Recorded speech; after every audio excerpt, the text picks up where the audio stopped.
So yun mga bossing, konting explain lang natin dito sa Sniper 15R Titan. So ito yung mga keyless ano, yung mga susi nila, yung mga pinipindot sa likod.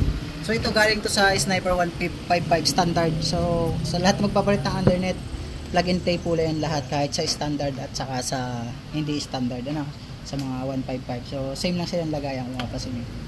Ito. Saka yun. So lilipat ko lang itong mga boss dito, tapos okay na agad.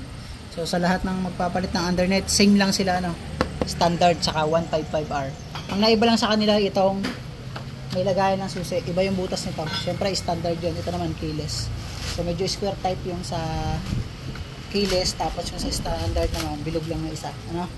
So yun. So pag nagbili ka ng standard na mga pairings, pare-parehas lang yan sa Sniper 155 at saka sa standard. Yun mga boss. Sana may nakuha para pag nagpalit kayo, hindi nyo kayo magtanong at tanong kung iisa lang ba yung sa 155 at saka sa 155R. So parehas lang sila ng undernet. Same na same lang yan. So ano naman to? Alright, thank you.